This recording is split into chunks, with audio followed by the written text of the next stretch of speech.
With the pandemic, most of us cut down a lot on whatever travel we were doing.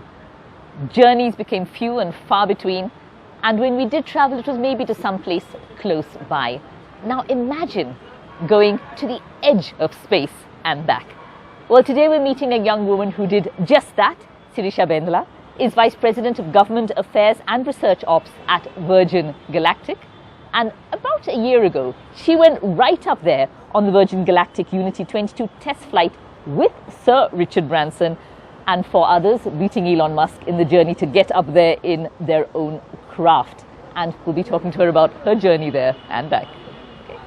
And we'll start right there. It's a question we're often told you don't ask people, but how did it feel when you were up there in space, looking down, looking around? What was that feeling? Oh my goodness, I always, I reflect back and I keep coming back to the word incredible and amazing, and I just cannot describe it any other way.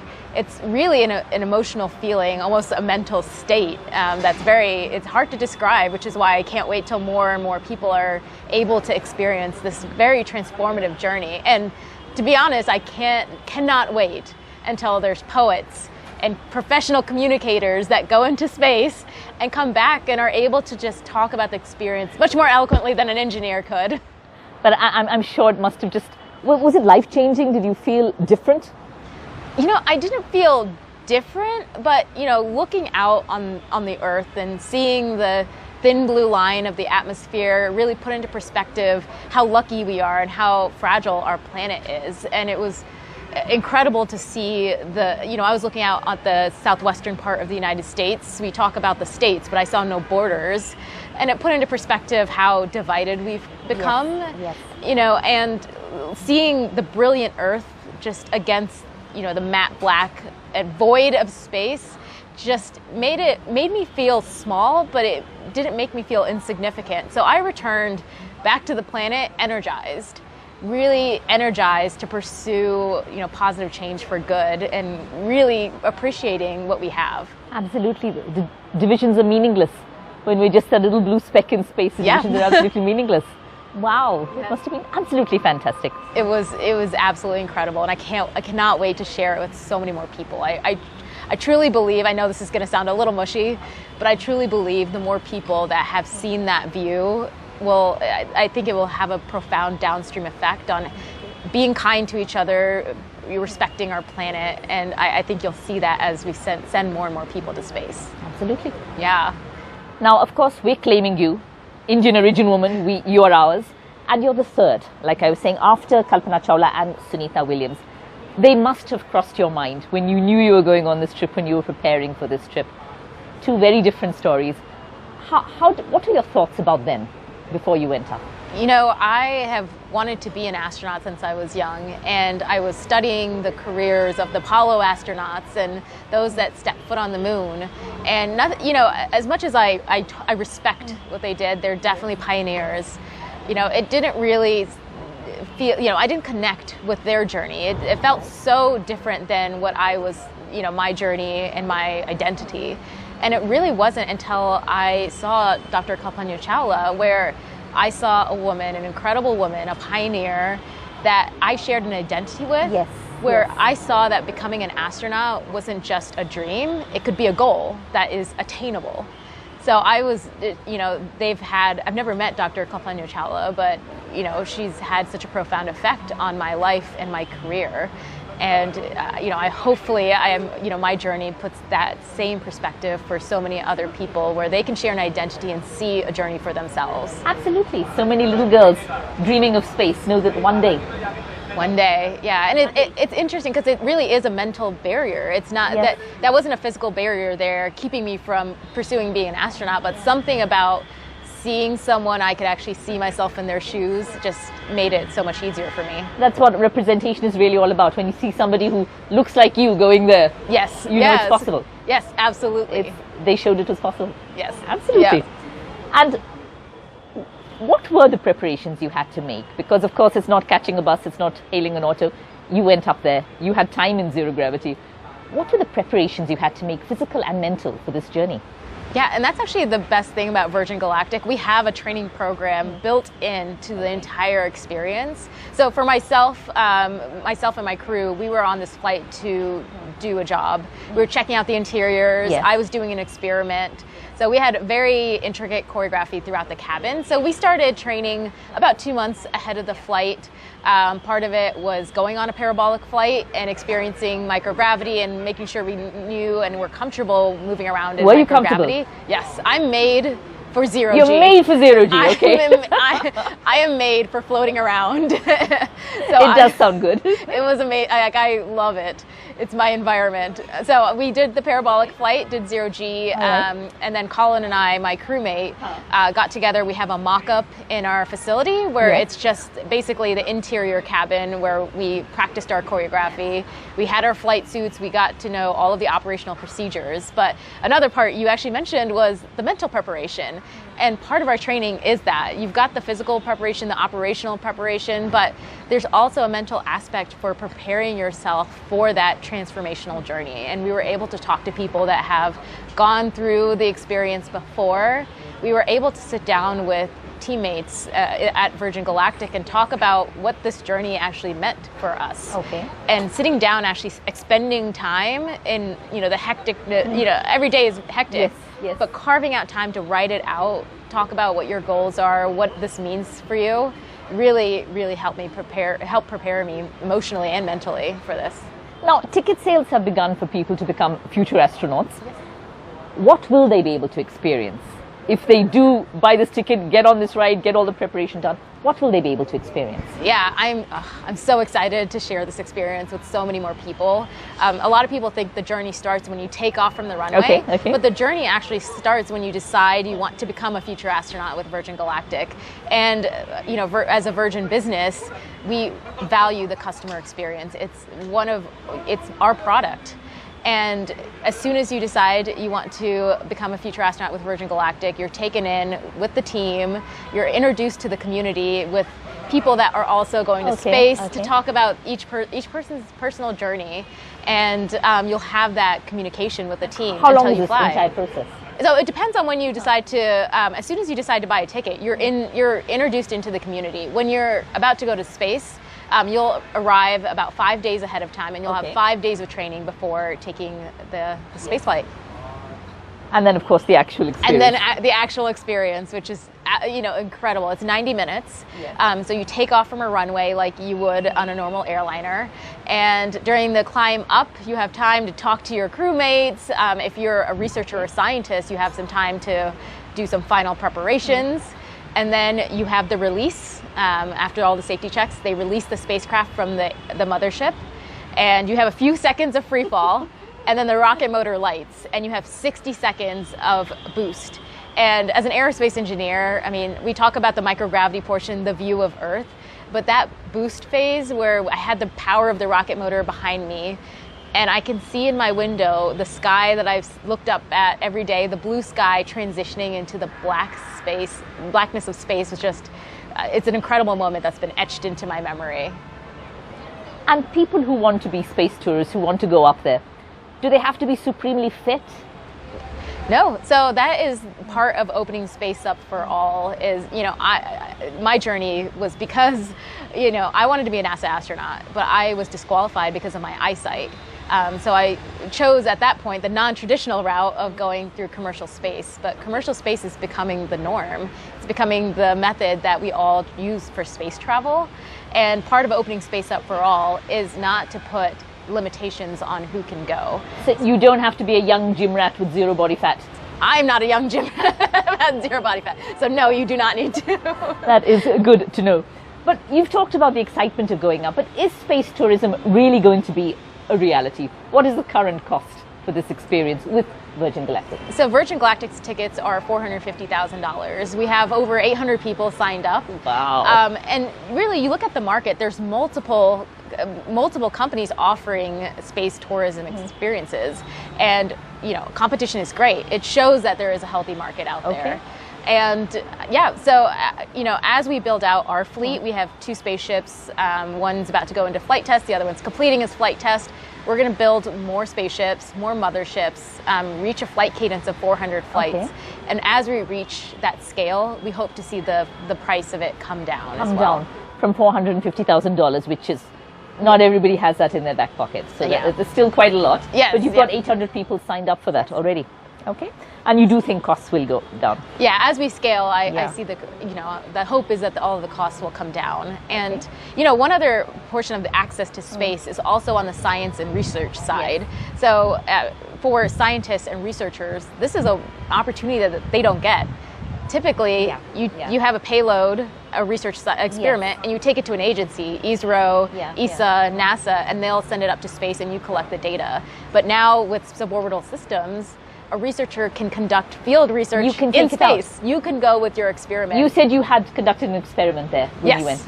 Yes. So I had taken up plants, and basically they were genetically modified to express certain genes in response to the environment. So we were looking at which genes were expressed in microgravity, in high G, and also comparing it to 1G, so that in the future, when astronauts take trips to the moon, to Mars, they'll have fresh food. But also what we've learned from that data being collected is that you can help people on Earth find arid communities that are hit hard by climate change, or provide plants, agriculture that's sustainable and can provide food security for communities. That's fascinating. So going up, it's not just about looking out of the window and gasping at the view. Yep. It's also scientific, even for organizations who want to spend that almost $500,000 to go up. Yeah, there's also that market. $500,000, I know it is expensive, but it's actually a fraction of the cost of alternatives. Going to orbit is much more expensive. So for someone that needs that microgravity environment to conduct research, it's a good deal. It's a steal. it's a steal. It's a bargain. Yeah. So far you're talking about people, whether it's tourists or whether it's people conducting an experiment.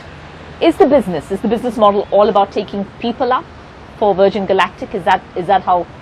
Yeah, people and research and scientific payloads. We've had a lot of the community want to use our vehicle for iterating technologies, so testing technologies in a microgravity environment before they put it out into the field.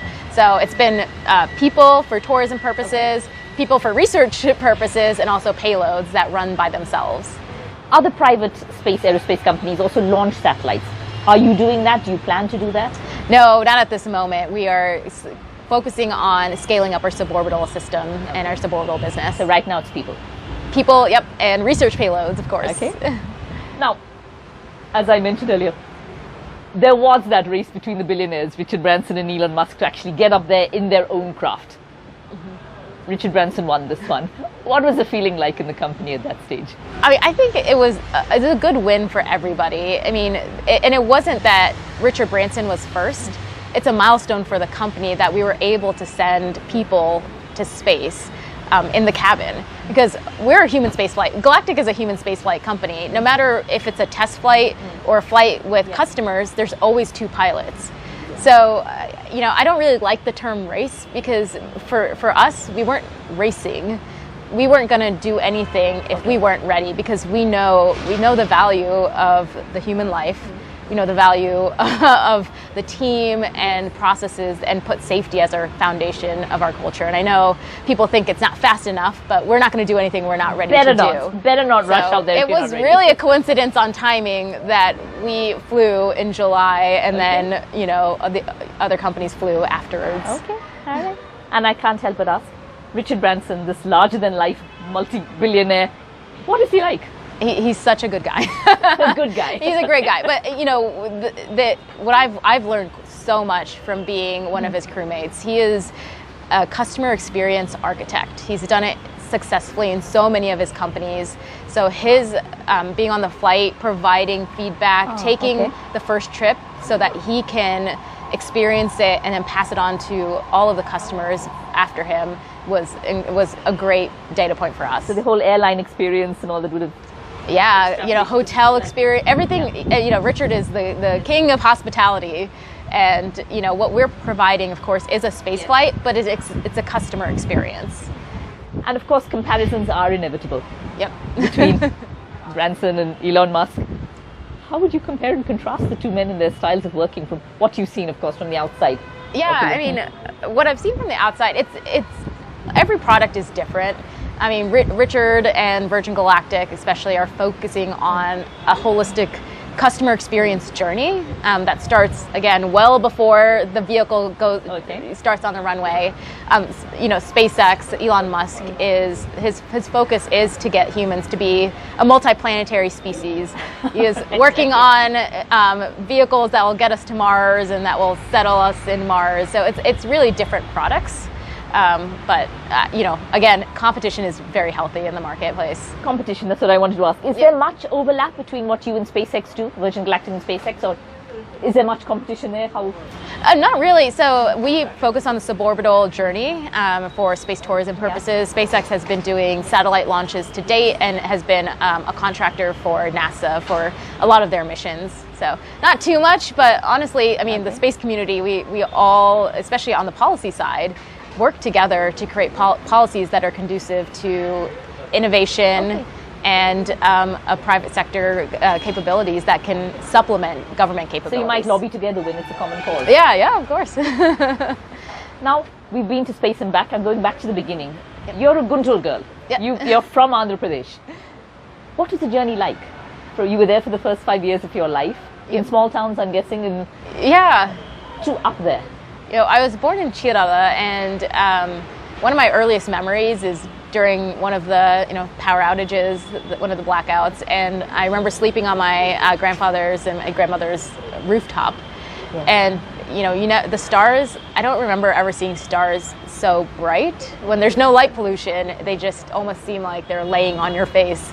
And I think that was really what first planted the seed, seeing the stars in India so bright. It made me curious, what's out there, and I wanted to be among them.